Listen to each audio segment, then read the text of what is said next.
Refresque a memória com Leandro e a mim e tire do fundo do baú seu melhor time de botão. Agora, na Central 3. 47 no escanteio pro Palmeira, a torcida faz zoeira só pra ver se dá.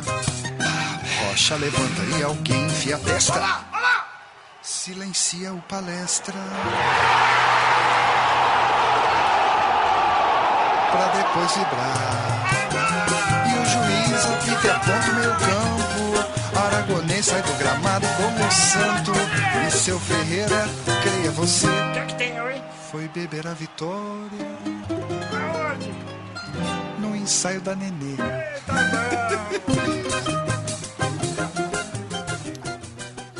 Alô, amigo Central 3, eu sou Leandro e a mim. Este é mais um programa Meu Time de Botão.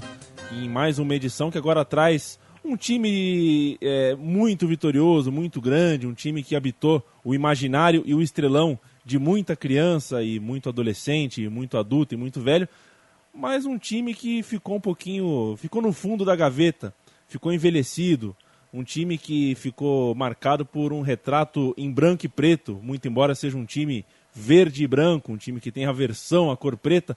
Vamos falar de uma era perdida, uma década perdida, ou até mais do que isso, um tempo em que o Palmeiras, o grande Palmeiras da capital paulista, talvez o maior alviverde do mundo, na minha opinião pelo menos na minha opinião, ele é o maior time do mundo, mas isso eu sei que é uma opinião emocional minha.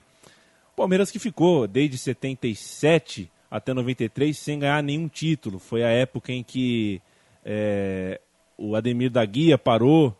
O Palmeiras tinha sido campeão paulista dentro do Parque Antártica contra o 15 de Piracicaba e desde então ficou um bom tempo, toda a década de 80, que foi a década mais emblemática disso, sem conseguir nenhum título, até que viesse a Parmalat no começo dos anos 90, mudasse toda a gestão, colocasse dinheiro, que era muito importante, trouxesse os jogadores necessários para que essa fase terminasse depois de 16 anos, 9 meses e alguma coisa. Para falar sobre isso, eu tenho na linha o Gustavo Piqueira, que é o autor do livro Coadjuvantes, que retrata essa época com maestria.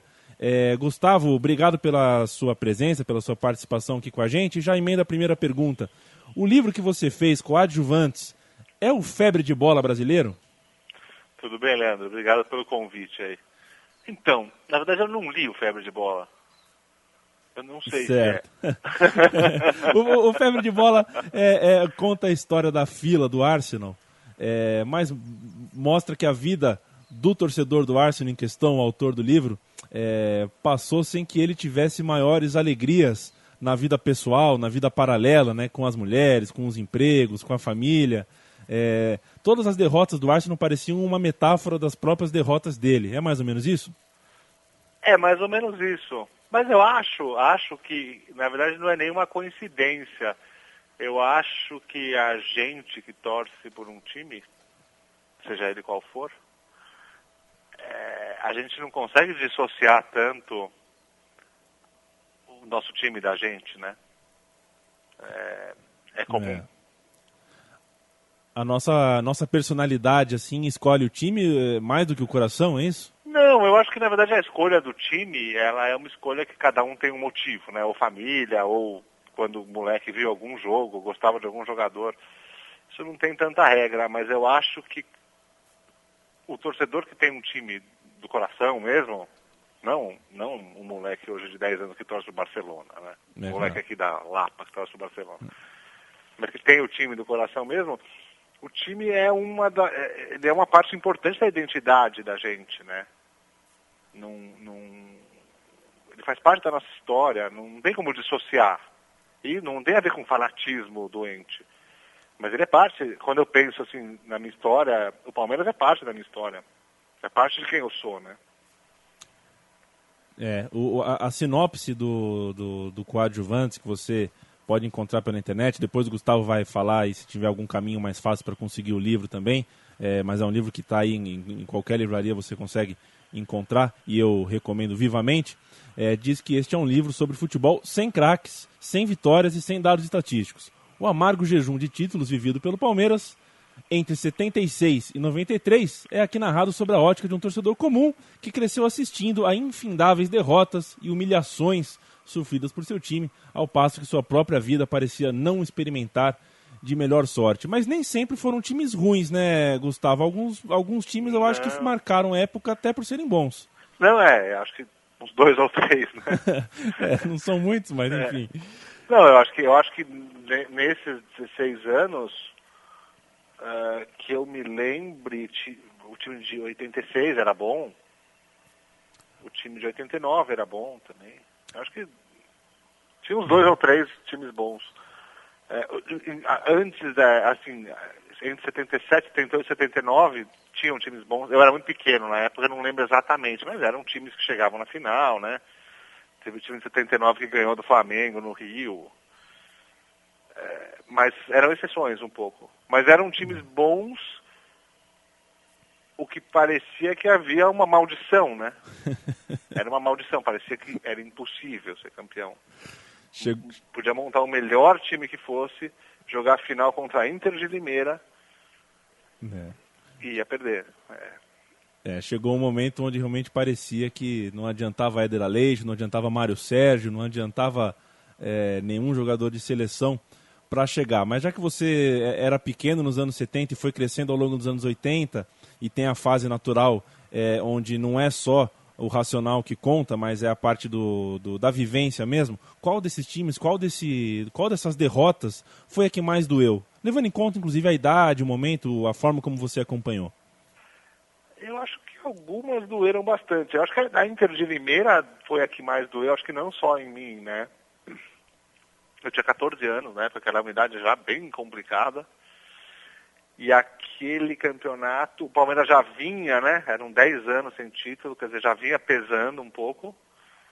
E quando ganhou a semifinal do Corinthians, que foi aquele jogo que foi 3-0, que foi 1-0 no tempo normal, mas fez mais 2 na prorrogação, que era a semifinal, tinha perdido o primeiro jogo. O Palmeiras tinha a melhor campanha no campeonato, né? Foi para a semifinal Corinthians, perdeu o primeiro jogo de 1-0 num jogo absurdamente roubado, assim, absurdamente roubado.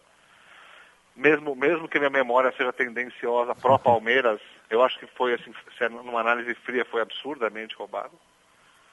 E aí no segundo jogo, Mirandinha precisava ganhar, né, de 1-0, para ir para a prorrogação, e o Mirandinha fez um gol aos 42, 43 segundo tempo, naqueles que escanteio, fica todo mundo, a bola bate, rebate, aí uma hora entra no gol.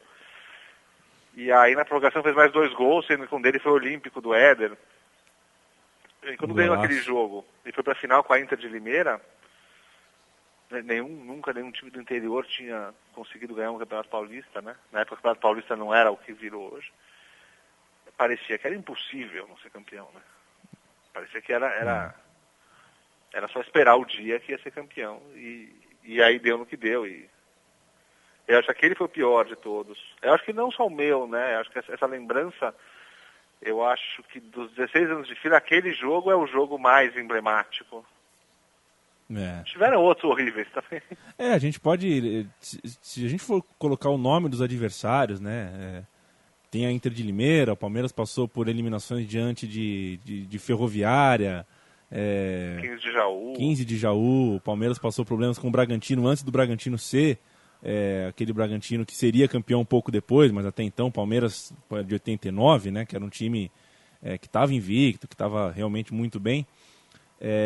Agora, dessa época, né, Gustavo, a gente sabe que nas arquibancadas do Palmeiras acabou virando até um pouco de folclore o nome de algumas pessoas. Por exemplo, Darinta, né, Aragonês. O Darinta é até um caso, ele jogou pouco para ser tão lembrado assim pela torcida. Eu acho que tem muito a ver com ele ter um nome diferente, né, da onde a origem dele e tudo mais. Mas desses anti-heróis, qual você absolveria dessa época? Seria o Jorginho? Seria algum outro? Acho que sim, acho que o Jorginho sim. Acho que tinha o Jorginho, o Wagner Bacharel. Passaram alguns caras bons, né? O Jorginho deu um azar tremendo, porque o Jorginho, ele jogou por bastante tempo no Palmeiras. Ele ficou meio... Tanto que o apelido dele era Jorginho Pé Frio, né? Porque ele jogou bastante tempo no Palmeiras e não ganhava nada, mas o Jorginho era bom. Tiveram vários caras que eram bons. É lógico que a gente, à medida que o tempo ia passando, o nosso senso crítico ia baixando também, né? Então o cara já era mais ou menos, já era a salvação da lavoura, mas tiveram caras realmente bons. O próprio Edu Manga, quando começou, né, que não era Manga, né, era só Edu, ele era muito bom. Eu lembro aquele time de 89, que tinha o Neto, o Edu era um craque daquele time, né, o Gerson Caçapa, tinha uns caras bons. Mas acho que daqueles caras, o injustiçado mesmo foi o Jorginho, porque ele ficou com a fama, né, apelido de Jorginho Pé Frio. E tem uns que não eram tão bons, né? Então não é uma injustiça tão grande assim. É verdade, eles talvez mereçam seus lugares. Né? Quer dizer, coitado, né? Nada pessoal, né? Acontece. Agora tem uma passagem no livro Coadjuvantes, do Gustavo Piqueira, que eu vou pedir para ele contar. Vale a pena, é uma das grandes histórias do livro. Talvez você ouvindo essa história sinta ainda mais vontade de comprar esse livro. Gustavo, por favor, conte-nos a história do Bandeira no Morumbi vazio. Não, porque eu lembro, esse jogo foi 89, que eu me lembre, ou 90, eu não me lembro. Era o auge da fila, né? Memória tá falando, mas era já... Porque o que eu acho, só sem querer interromper muito, claro. Eu acho assim, até 86 era uma coisa, depois que virou a maldição, né? Então a gente já ia meio esperando que ia perder, de algum jeito ia dar errado. O cara, que talvez contratava um craque, o cara ia dar errado também, tudo ia dar errado. A gente começou a carregar um fatalismo, né? E eu me lembro que teve esse jogo no Morumbi, que era um jogo... E aí os estádios ficavam vazios, né? Porque o Palmeiras já não tinha chance, aquelas coisas. E a gente ia sempre, como bom palmeirense. E acho que, eu não me lembro o ano, mas aí tinha um jogador que era um meia esquerda, que era o Bandeira. O Palmeiras contratou, meio careca já.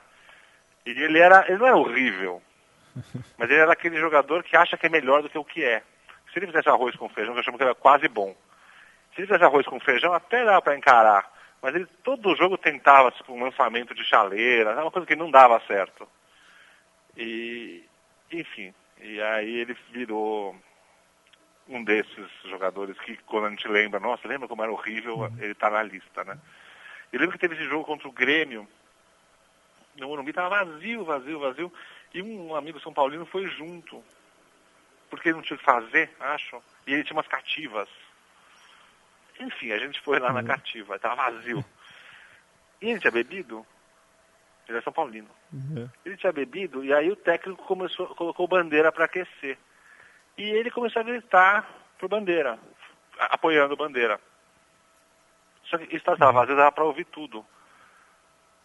E a gente, morrendo de vergonha, falando, nossa, como é que o cara tá de sacanagem com a gente, né? Tipo, apoiando o Bandeira. Aí o Bandeira ouviu, fez um joia, fez um joia. De meio sem graça, fez um joia também, né? E aí o Bandeira entrou, fez um golaço, assim. Eu não sei se era com o Curitiba ou com o Grêmio agora, mas enfim. Ele entrou, fez um golaço e foi comemorar na gente, assim. Foi muito engraçado. Deu um pouco de dó, na verdade. Coitado, o maior elogio que ele recebeu no estádio era falso. Porque era do São Paulino de repente bêbado. O cara estava acostumado a ser xingado sem parar, né? Todo jogo, e de repente num dia cai de alguém que tá apoiando o cara. Que era um São Paulino, mas ele não sabia. Um São Paulino bêbado que estava só tirando um sarro, mas ele não sabia. E aí na hora do gol ele ficou comemorar lá, foi... Misturou um pouco de alegria, né, pelo gol, e foi um pouco constrangedor também, mas enfim. Mas não engatou depois disso também. Eu adoraria um dia perguntar pro Bandeira se ele lembra desse gol. Saber se ele... Mas seria muito... Mas foi um golaço, foi um golaço. Eu acho que ele pegou a bola meio na linha do escanteio, assim. Sabe quando o cara tá com 5 caras em volta e dá uns 2 cortezinhos curtos, assim, chuta sem ângulo? Foi um puta golaço. Coitado do Bandeira. Faltou só um apoio, né? Nessas horas você vê que se o cara tivesse todo o jogo, o meu amigo São Paulino, talvez a história tivesse sido diferente. Talvez o Palmeiras tivesse encerrado. Talvez Evair não fosse o grande símbolo da saída da fila. Talvez 12 de junho de 93 tivesse sido apenas um dia dos namorados qualquer. Agora, Gustavo, o Palmeiras viveu recentemente uma outra década perdida, né? O Palmeiras foi rebaixado em 2002 e em 2012. Portanto, entre uma década e outra mostrou que muito pouco foi aprendido e só duas taças foram levantadas. Dá para comparar uma fila com outra? Uma época com a outra, né? Eu acho que uma época, não dá época, né? Eu acho que era um outro... O futebol mudou muito, né? Sem querer entrar numa nostalgia de lamentar por esse futebol globalizado. Eu acho que mudou muito. Eu acho que tinha uma coisa um pouco... Primeiro que antes os jogadores ficavam mais tempo, o vínculo era maior, né, com os times, né? Hoje o cara entra em março, sai em agosto... Acho que tinha um vínculo maior, que era pior para o próprio jogador, porque ele ficava mais marcado, né? O Jorginho, pé frio, o cara jogou, sei lá, 6 anos no Palmeiras. E acho que, por mais que essa última década perdida tenha sido perdida, o Palmeiras conseguiu ser campeão. Porque acho que o ponto daquela fila é que nunca era campeão, né? Por mais que em 2008, quando foi campeão paulista, não tenha sido, que o Campeonato Paulista já não é mais aquela coisa, ele foi campeão. Eu acho que o que era trágico e que eu tentei deixar um pouco cômico também, da geração que passou os anos 80, que cresceu nos anos 80, é que você não tinha, você nasceu ouvindo que seu time era um dos maiores times do Brasil e você nunca tinha visto ele ser campeão. Você não sabia o que era, né? Você não tinha ideia do que fazer, como é que era ser campeão. Acho que aquela ficou mais marcada, ainda que tenha um romantismo um pouco, que essa daqui não tem. Essa fase de agora não tem, assim, ela é mais... eu acho que tem muito uma sensação de politicagem, de gestões horríveis, sabe? Sim. Esse rebaixamento, por exemplo, esse último, é muito mais uma coisa que todo mundo fala do Tirone, do que de uma maldição cósmica. Então tem um lado... A coisa perdeu a mística, né? Antes tinha um lado que era quase romântico da tragédia, da maldição, né? E agora tem a incompetência geral e roubalheira. Eu concordo com você e ainda acrescento que o futebol de hoje traz para a arquibancada, para a relação do ambiente do jogo, uma relação muito mais impessoal entre time e torcida, também por parte da torcida, não só do jogador que chega e vai muito rápido, não só por parte do diretor, mas eu tenho reparado, não do Palmeiras, a torcida brasileira como um todo, tem muito do comportamento do tá junto quando ganha, né? E na hora de perder, foram vocês que perderam, e aí deixa de ir ao estádio e larga um pouco mão. Mas eu acho, na verdade, que isso é uma postura geral das pessoas, não só com futebol, mas que tem muito em futebol, que elas têm uma postura muito mais de consumidor do que de torcedor, sabe? É possível. É uma postura de consumidor. Hoje em dia as pessoas têm posturas de consumidor. Dá pra ver isso em várias coisas, né? No jeito que os pais se relacionam com a escola dos seus filhos, por exemplo. E isso reflete no futebol mesmo. Quer dizer, eu estou pagando, eu mereço... Né? Tipo, é verdade. Enfim, tem coisas que é claro, é bom ter um banheiro decente no estádio, é bom quando o cano não estoura na saída. É claro que existem direitos do consumidor, mas a relação fica uma relação um pouco menos próxima mesmo. Vai sentir saudade do Parque Antártica, Gustavo? Já sente? Aquele Parque Antártica da fila, o colosso da ferradura, do gol das piscinas. Vai sentir saudade disso ou isso aí você já... Sim, não, sim. Acho que sim. Não tem como não sentir, né? Pois é, e o time novo que vai vir aí vai saber se com uma arena multiuso um time vai conseguir passar 15 anos sem título e sem mortes, né? Porque quebraram muita sala de troféu lá, mas do jeito que está o futebol hoje, não tenho meus medos de algum time aí ficar muito tempo sem vencer, tendo que ter essa demanda, esses estádios grandes, diretorias que são empresas, orçamentos que são no limite do possível, do absurdo. Agora, Gustavo, eu vou fazer uma pergunta que mais ou menos já foi respondida no começo, mas eu vou dar um outro enfoque para ela. É claro que o time influi na nossa vida, o time que a gente escolhe, e o que acontece com o time que a gente escolhe tem diferença.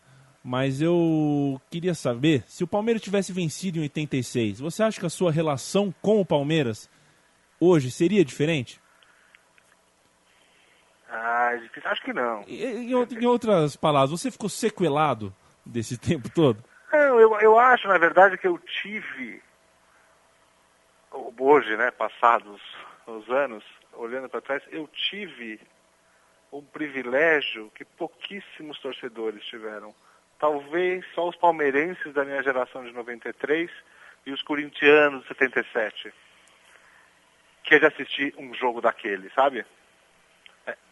Nunca vai existir para mim um jogo como o de 93.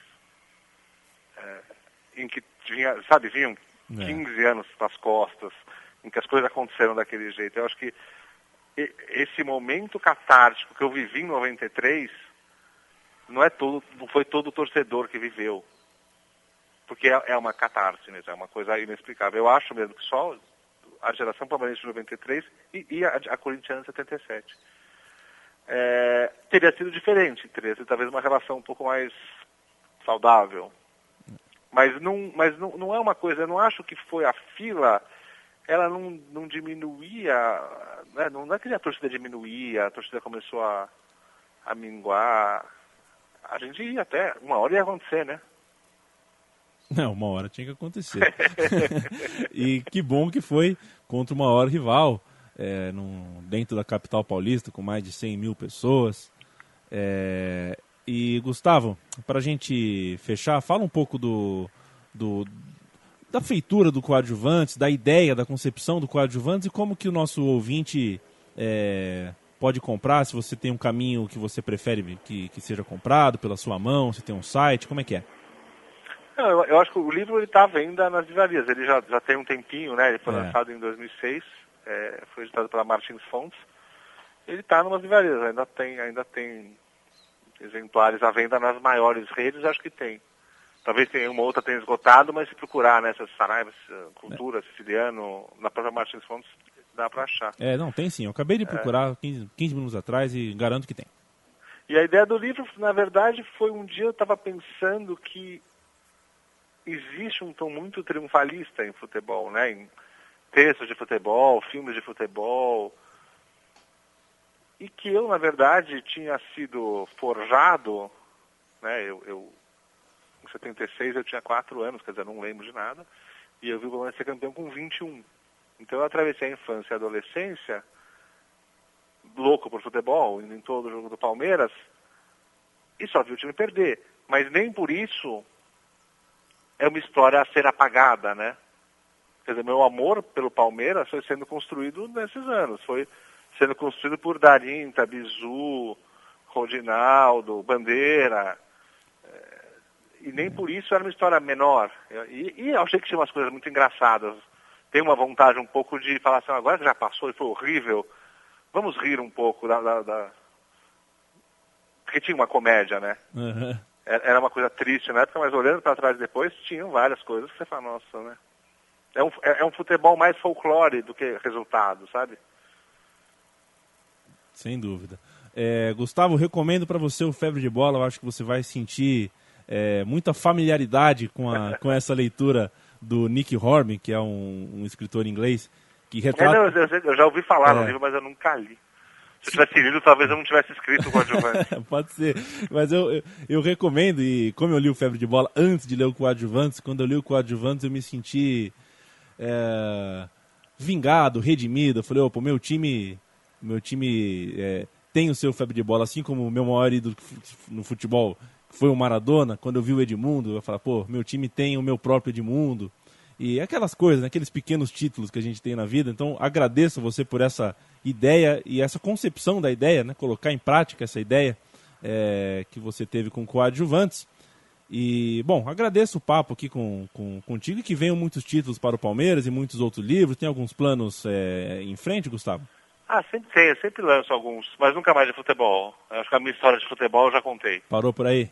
Já é a minha história mesmo, acho que. Perfeito. Para muitos palmeirenses, o jogo de 93 foi mesmo definitivo, o jogo que o Palmeiras sai da fila. Eu era uma criança na época e passei o resto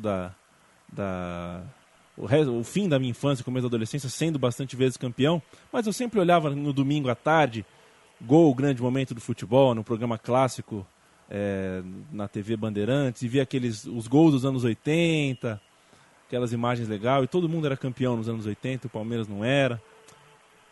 É paradoxal, mas às vezes dá vontade de viver uma derrota, porque quando você perde muito, você sabe dar valor para a vitória. Eu acho que é mais ou menos disso que se trata, toda essa catarse de 93 que você nos descreveu. Gustavo, obrigado pelo papo, viu? Obrigado a você, Leandro. O programa Meu Time de Botão volta, é um programa quinzenal, volta daqui 2 semanas, e estaremos sempre disponíveis em podcast para você ouvir, fazer download sempre que precisar, sempre que quiser. A gente volta e eu me despeço neste momento com a narração do gol do título do Palmeiras. Na verdade, é o primeiro gol de 4, né? Mas acho que é o gol que realmente... Sim, sabe que desculpa interromper, claro. Até hoje, quando eu vejo esse gol, o golzinho, eu choro. Esse gol... Não tem uma vez que eu não assisto esse gol e não chore.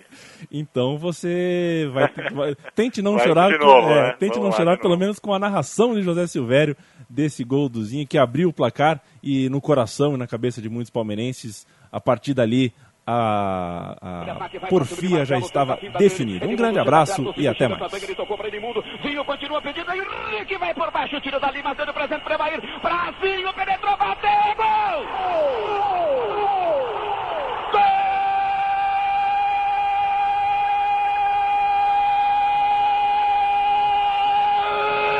Do Palmeiras! Zinho, camisa 11!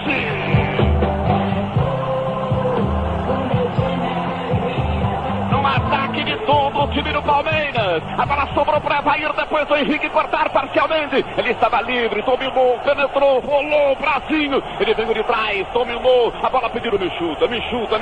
Ele perdeu o pique e ainda bateu de perna direita, fraco, mas colocado. A bola passou toda a extensão do gol, bateu no pé do poste direito e foi morrer no fundo do gol de Ronaldo.